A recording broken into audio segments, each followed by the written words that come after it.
하나님 아버지의 사랑과 우리 주 예수 그리스도의 은혜와 평강이 저와 여러분 심령 속에 말씀과 성령님으로 충만하시기를 우리 주 예수 그리스도 이름으로 간절히 축원합니다. 오늘은요, 구약 성경 레위기 23장 9절에서 14절까지의 본문으로 초실절과 다시 재림하시는 주 예수님 그리스도라는 제목으로 저와 여러분이 하나님의 말씀을 받도록 하겠습니다. 먼저 본문의 말씀을 읽겠습니다. 여호와께서 모세에게 말씀하여 이르시되 이스라엘 자손에게 말하여 이르라.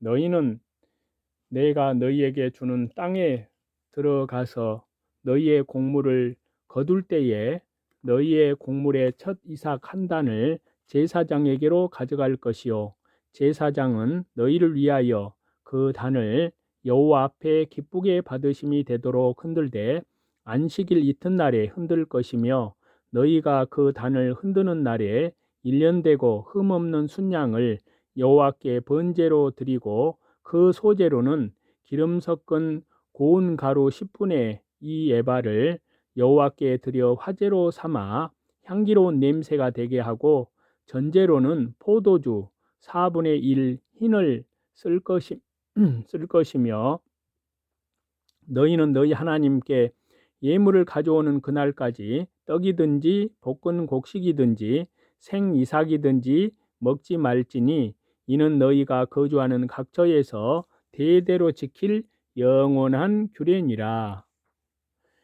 초실절은 첫 열매를 드리는 절기입니다. 이는 예수님의 사역 중에 부활 사역과 깊은 관련을 갖습니다. 첫 번째, 곡식의 첫 이삭 한 단을 드립니다. 이 내용은 곡식의 첫 이삭 한 단을 드리는 내용은요, 예수님의 십자가의 죽으심 가운데에서 부활을 의미합니다. 그래서 레위기 23장 10절에 보시면요, 이스라엘 자손에게 말하여 이르라. 너희는 내가 너희에게 주는 땅에 들어가서 너희의 곡물을 거둘 때에 너희의 곡물의 첫 이삭 한 단을 제사장에게로 가져갈 것이요.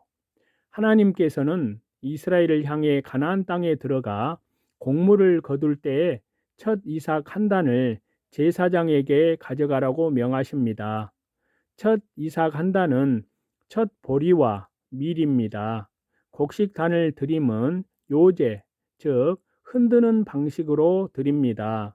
이 모든 것은 예수님의 십자가의 죽으심과 부활과 연결됩니다. 우선 이삭은 땅에 씨가 죽어서 다시 나는 것입니다.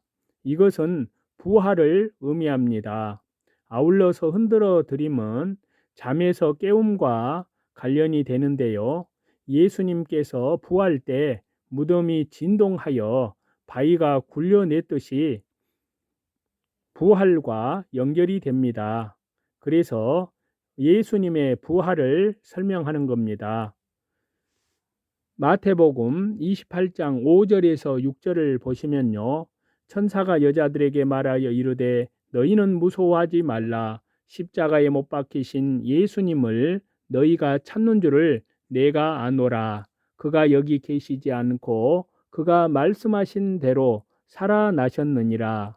와서 그분이 누우셨던 곳을 보라. 곡식 한 단이 드려지듯이 예수님께서 다시 부활하셨고 또 다시 살아나셨습니다. 예수님의 부활의 진리는 그저 2000년 전에 지나간 역사가 아닙니다. 과거, 현재, 종말 재림 때에 이르기까지 모든 만물 가운데 담겨 있는 진리입니다.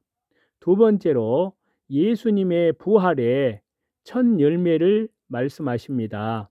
고린도전서 15장 20절에 보시면요, 그러나 이제 그리스도께서 죽은 자 가운데서 다시 살아나사 잠자는 자들의 첫 열매가 되셨도다.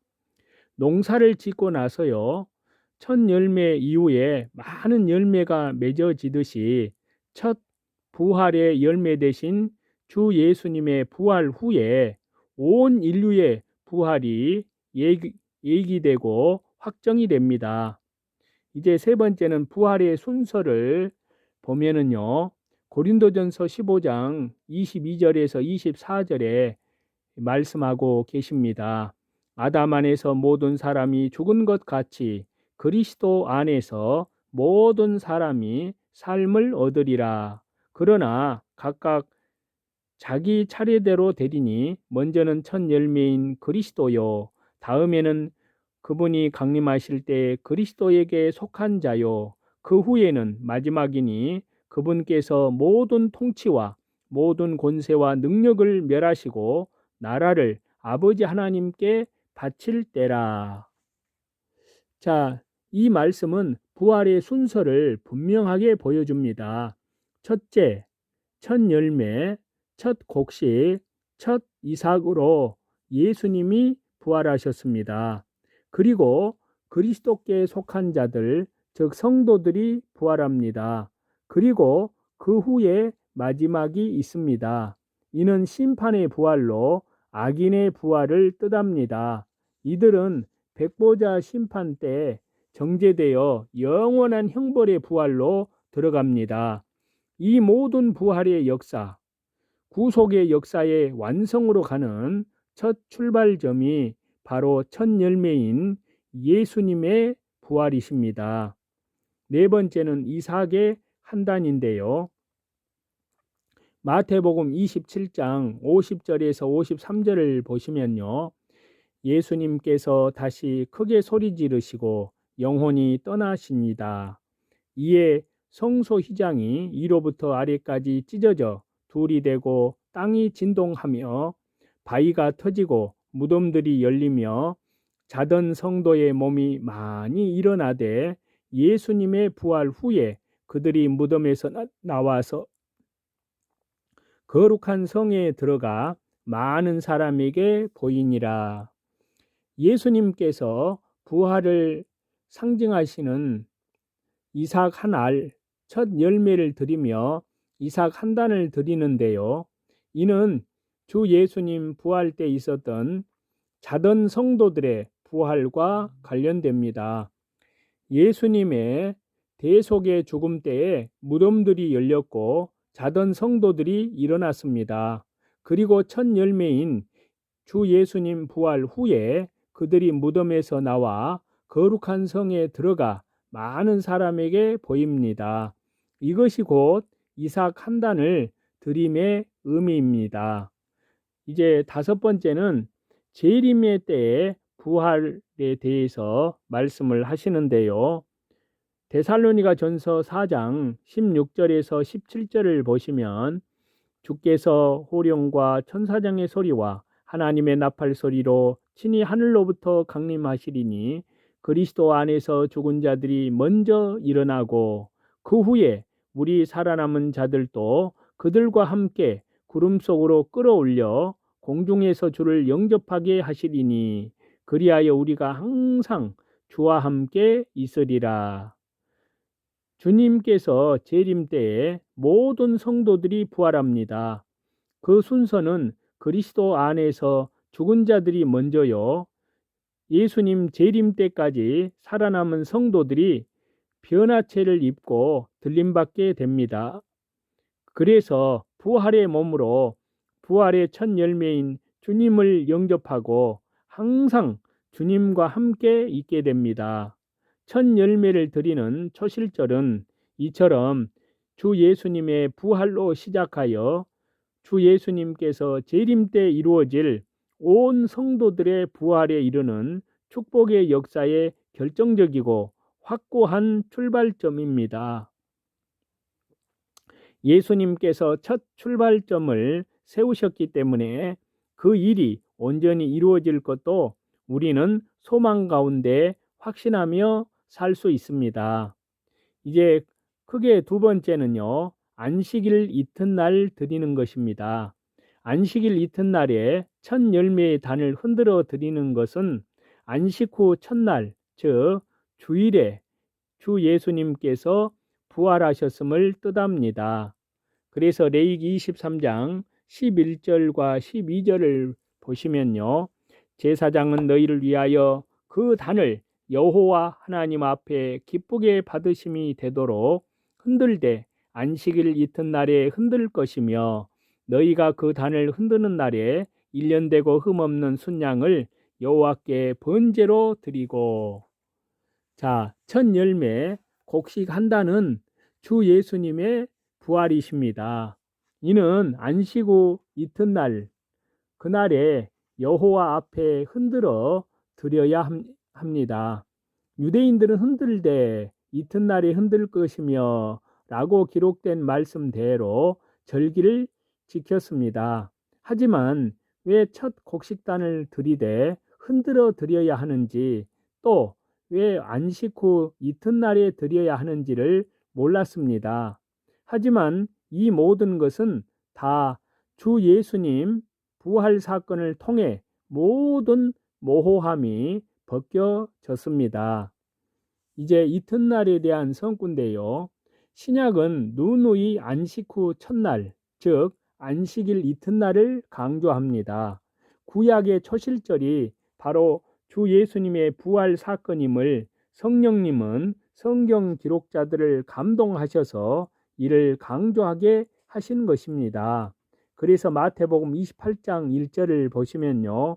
안식일이 다 지나고 안식 후 첫날이 되려는 새벽에 막달라 마리아와 다른 마리아가 무덤을 보려고 갔더니, 또 마가복음 16장 2절에 보면요. 안식 후 첫날 매우 일찍이 해 돋을 때에 그 무덤으로 가며, 또 마가복음 16장 9절을 보시면요. 예수님께서 안식 후 첫날 이른 아침에 살아나신 후에 전에 7 귀신을 쫓아내어 주신 막달라 마리아에게 먼저 보이시니, 또 누가복음 24장 1절인데요. 안식 후 첫날 새벽에 이 여자들이 그 준비한 향품을 가지고 무덤에 가서, 또 요한복음 20장 1절에 보시면요. 안식 후 첫날 일찍이 아직 어두울 때에 막달라 마리아가 무덤에 와서 돌이 무덤에서 옮겨진 것을 보고, 또 요한복음 20장 19절을 보시면요. 이날 곧 안식 후 첫날 저녁 때에 제자들이 유대인들을 두려워하여 모인 곳의 문들을 닫았더니 예수님께서 오사 가운데 서서 이르시되 너희에게 평강이 있을지어다. 자, 말씀 하나하나에도, 그리고 사건 하나하나에도 성령님의 감동과 역사가 있습니다. 평범하게 보이는 말씀이 우주보다 크고 그 어떠한 역사보다도 귀합니다. 마태복음, 마가복음, 누가복음, 요한복음 모두가 안식 후 첫날을 누누이 강조합니다. 기록자들이 어떻게 이를 빠뜨리지 않고 강조하는가? 하나님이신 예수님께서 부활하신 날이 곧 초실절, 규례의 실체임을 성령님께서 강조하고 강조하셔서 깨닫도록 하기 위함입니다. 두 번째는요, 3일 만에 살아나심을 예언을 하셨는데, 예수님은 십자가에 죽으신 지 3일 만에 부활하셨습니다. 이를 공생애 중에도 반복해서 말씀을 하셨는데요. 그리고 실제로 죽으시고 3일 만에 안식일 이튿날, 안식 후 첫날, 초실절 날에 부활하셨습니다.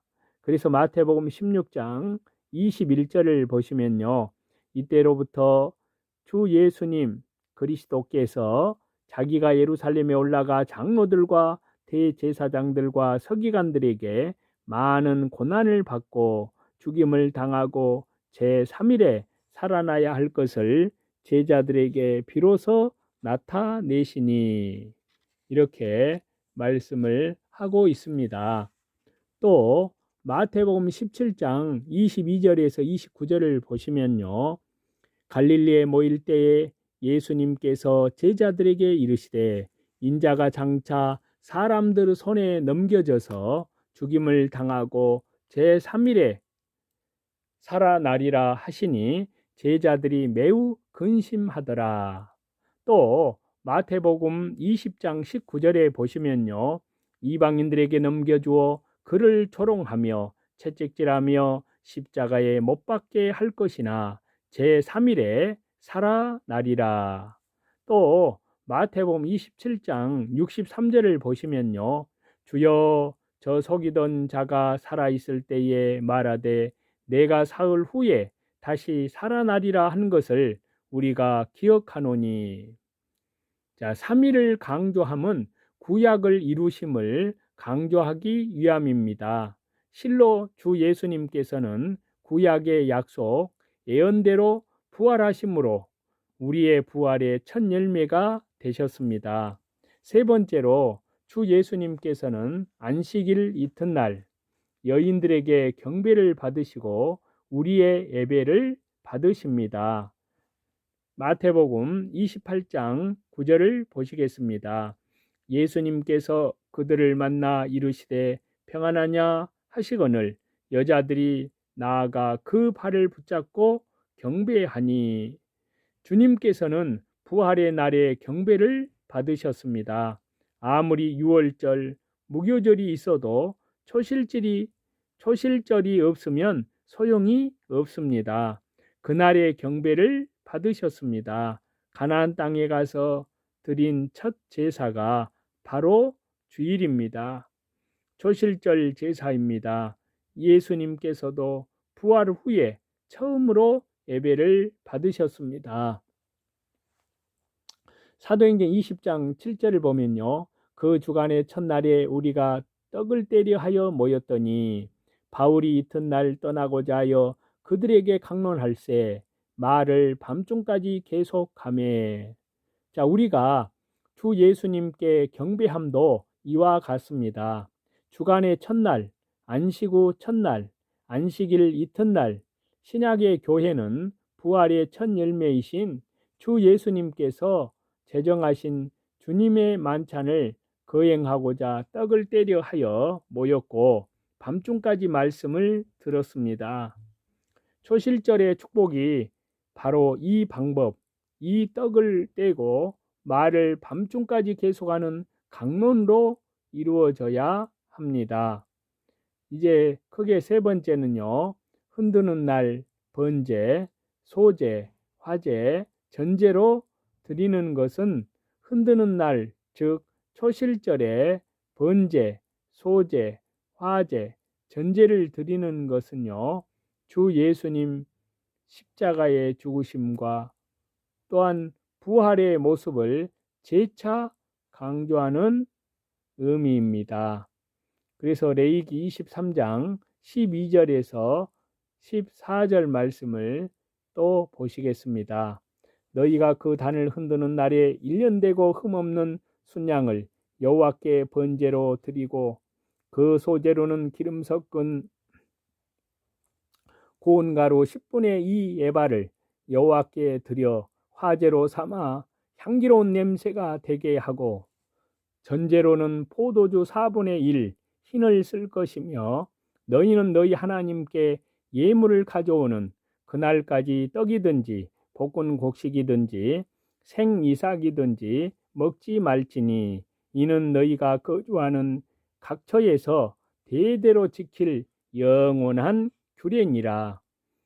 자, 번제는 태워드리는 제사로 십자가의 죽으심을 예표합니다.